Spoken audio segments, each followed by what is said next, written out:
didn't finish. 4 du replaces my dx. Hence 4/3. Good call. Anything else goofy on there? But that's the fun of it. Okay, now, that is something different with u substitution maybe, because we were working towards arcsine, arcsecant. We're making it look a certain way so that we can quickly integrate. Same thing happens in the next one, but in 14b, we are missing a tool that I'm going to get to in your notes in order to do this one. Watch what happens if I try and approach this one the same way. Usually we go for like an exponent and say u would be 5x.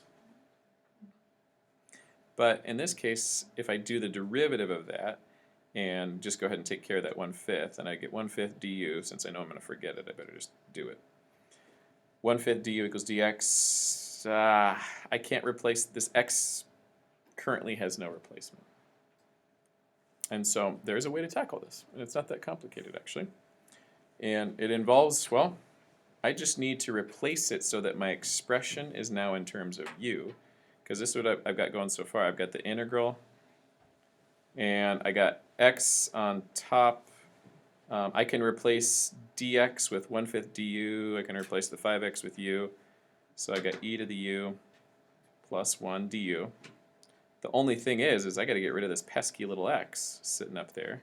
So I'm going to put it in a different color and say, how am I going to deal with u, pink x?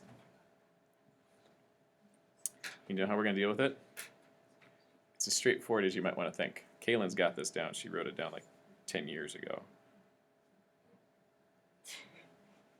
This. Solve for x in my u substitution.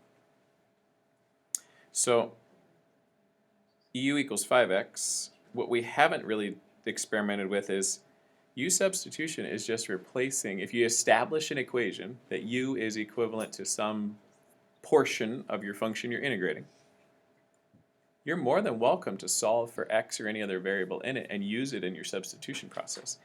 It accomplishes a very, very important goal. It replaces that x with something that has a u in it, and we're off and running. Now, why might that be advantageous? This little dude, this is nice. So I can pull out the 1/5. I'll let you think where that comes in. Is this one doable? Is it more doable than the last one? Collectively, C, shouldn't you have 1/5 du in that equation? So this one down here, so 1/5 du. So there's a 1/5 that out front. Is that what you're talking about? Yeah. It's right here? Yeah, right there. Yeah, sorry. Okay. So No, and I think I just wrote 1 and forgot the other ones. No, that's fair. So this is 1/25 if we put them together. yeah. Is this better? No, you can keep at finding things, but is this any better than what we started with? Is that any better? Any better at all? And that's what we'll find out. So leave that there. 14b should look a little bit better after we go do a couple problems in the notes that are similar to that, where we solve for x. And I think you'll be happy. I think you'll have it. Okay? So onward and upward. And if that doesn't work, then maybe there's another way we can solve that makes it even better. And I'm excited about that too. And I'm open to thoughts, but I don't want to resolve your homework. Same thing, let's turn the page real fast. 15 is a similar version of what we just did, and it goes quite nicely. I bet if you were to guess, here's the equation that we were given, right there. Some kind of equivalence. I would really like this expression down here to look like that, to be similar in some way. And if you'll notice, the only thing that's keeping them slightly separate is that this has a 5x and this one doesn't, and the bounds are different. So those are the differences that go on in there. So to reconcile that, this one's very straightforward, and I thought I'd give you a clean one here. U equals 5x would turn that into an expression that looks a lot more like the one above. And this one does work out nicely, so don't panic or anything. This is going to be clean. But there's some substitution issues that are kind of cool. Okay. This ends up being 1/5 du equals dx. Double check all the 1/5 and fun stuff that I may or may not write. So when I substitute this one, I'm going to get an integral natural log a plus b cosine of u. And then if you notice that 1/5 du is it will replace the dx, so this 1/5 will come out front, and there's a du. Cool, we got it.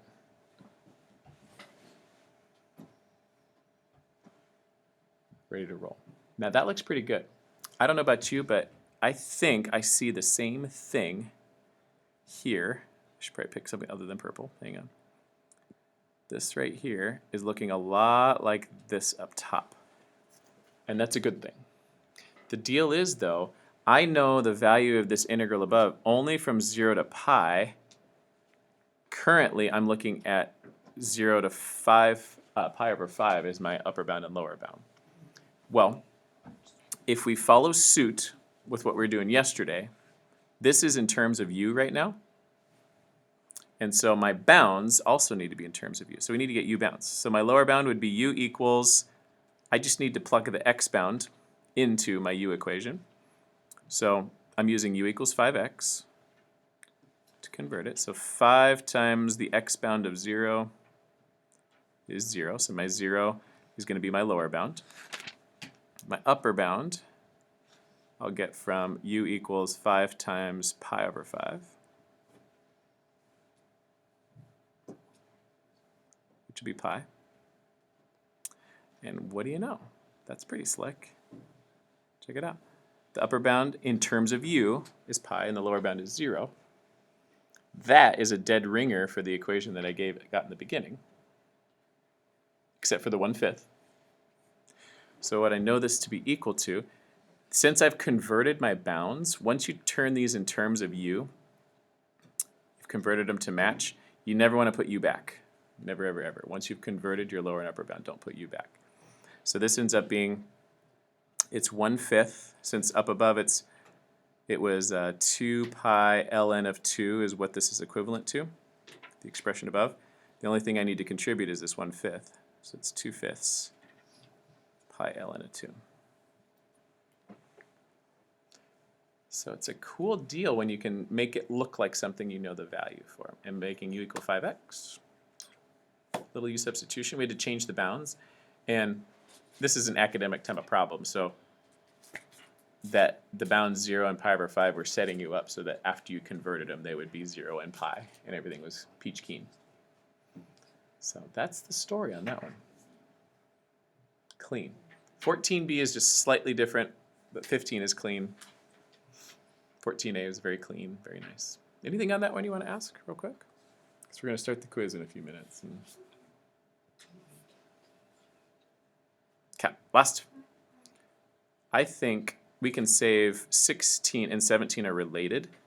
They're transformations on a function, very fun. But I think we should do it after the quiz if we have some time. If not, we'll just put it off until tomorrow. It's not pressing.